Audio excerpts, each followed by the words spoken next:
এক জোড়া জুতে ব্রিজের নিচে কিন্তু একটা মানুষের অস্তিত্ব দেখা যায়। নিজের ভাই এসে তার পরিচয় শনাক্ত করে। দর্শক দেখেন যে এইখানে এখন পর্যন্ত রক্ত লেগে আছে। আসসালামু আলাইকুম রহমতুল্লাহি ওয়া বারাকাতুহু। আপনারা হয়তো ইতিমধ্যে জানেন যে আমাদের এলাকার এক ভাই রবিউল ভাই, তিনি রিক্সা চালাতেন এবং পাশাপাশি অটো চালাতেন এবং তিনি মাদ্রাসায় শিক্ষকতা করতেন। তাকে আজকের এই পানাপুকুর এলাকায়, উত্তর পানাপুকুর এলাকায় যে রাইস মিল আছে, সেই রাইস মিলের এখানে তাকে নির্মমভাবে হত্যা করা হয়েছে। আমরা এলাকা থেকে দেখতে এসেছি, এখানে এই যে তাকে এই জায়গার মধ্যে আর কি মেরে, খুব নির্মমভাবে মেরে এই জায়গাটির ভিতরে ঢুকিয়ে রাখা হয়েছিল। আমরা এখন একজন স্থানীয় ভাইয়ের সাথে কথা বলবো যে আসলে ঘটনাটি কি ঘটেছিল, এলাকার লোক কিভাবে টের পেল এবং কি মনে হলো, তাদের অনুভূতিটা আমরা জানতে চাই। আমার নাম আনিসুর রহমান, আমার এই পাশেই বাড়ি। আচ্ছা, তো এই জমিতে আমারই আত্মীয় স্বজন কাজ করার উদ্দেশ্যে সকালবেলা তামাক খেতে পানি দেওয়ার উদ্দেশ্যে কিন্তু আসে। এই পাশেই পুকুর আছে, এই ব্রিজের নিচেই পাশেই পুকুর থেকে পানি উঠানোর সময় দেখে যে এক জোড়া জুতে এখন সন্দেহজনকভাবে জুতে খুঁজতে গিয়ে দেখে যে ব্রিজের নিচে কিন্তু একটা মানুষের অস্তিত্ব দেখা যায়।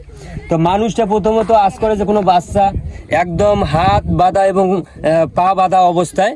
তো প্রথমে লোকটি কিন্তু দেখতেই পারে যে একজনের লাশ বা একজনকে এখানে রেখে দেওয়া হয়েছে। এবার মাটি চাপা দিয়ে কিন্তু এই যাতে করে মানুষ দেখতে না পারে, মাটি চাপা দিয়ে কিন্তু এই জায়গা ভরাট করা ছিল। আচ্ছা, তা ওই দিক দিয়ে পানি উঠানোর সময় কিন্তু দেখা যায় যে লোকটি আছে। বা পরবর্তীতে ওই যারা প্রথম প্রত্যক্ষদর্শী তারা কিন্তু স্থানীয়ভাবে তাদের স্থানীয় মেম্বার এবং ত্রিপল লাইনে কল দেওয়ার ফলে কিন্তু সারা দেশে কিন্তু ছড়িয়ে পড়ে, সারা এলাকাটা ছড়িয়ে পড়ে। অনেক সংখ্যক লোক কিন্তু এখানে এসে ভিড় করে। আসলে ঘটনাটি কিন্তু প্রকাশ হয় 10টার অধিক, প্রায় সকাল 10টার অধিক। তারপরে তিনি কিন্তু আমরা এসে দেখলাম যে লোকটিকে কিন্তু হাজার হাজার লোক কিন্তু চেনে না। পরবর্তীতে 1 ঘন্টার পরে, আধা ঘন্টা 1 ঘন্টার পর্যন্ত পুলিশ আসে, পুলিশের পরে জনগণ আসে, জনগণ চেনে না। তারপরে কিন্তু তার আত্মীয় স্বজন এবং তার নিজের নাকি নিজের ভাই এসে তার পরিচয় শনাক্ত করে। সেই ব্যক্তিকে শনাক্ত করার ফলেই কিন্তু তার পরিচয়টা পাই। সেই পরিচয়টা আপনারা হয়তো জানেন যে তার পরিচয় কি, পেশা কি। হাজিরহাট থানা, রংপুর হাজিরহাট থানার কেরানীহাট 10 নম্বর ওয়ার্ডে তার বাড়ি। পেশায় তিনি শিক্ষকতা করে।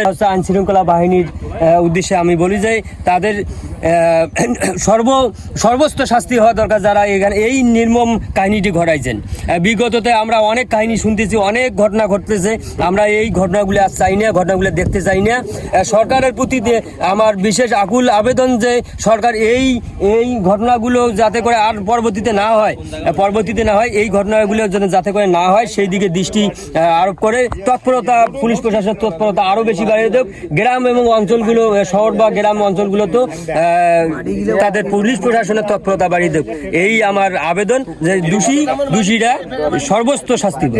ধন্যবাদ আমাদের এই ভাইকে, খুব সুন্দরভাবে তিনি আমাদের পুরো ঘটনাটি জানালেন। দর্শক দেখেন যে এইখানে এখন পর্যন্ত রক্ত লেগে আছে এবং ভিতরে দেখেন যে ভিতরেও রক্তের মতো কিছু দেখা যাচ্ছে। এবং এখানে যে এই মাটিগুলো দিয়েই তাকে আর কি চাপা দিয়ে রাখা হচ্ছিল। কি নির্মম ভাবে যে তাকে হত্যা করা হয়েছে। এলাকাবাসী যারা আছি আমরা তাদের যে হত্যা করেছে তার আর কি আমরা দৃষ্টান্তমূলক শাস্তি চাই। প্রশাসনের কাছে আমরা আবেদন করব যে তিনি 5 ওয়াক্ত নামাজ পড়েন এবং তার কাজের পাশাপাশি তিনি রাতে করে রিক্সা চালাতেন। দোষীদের দৃষ্টান্ত শাস্তি চাই।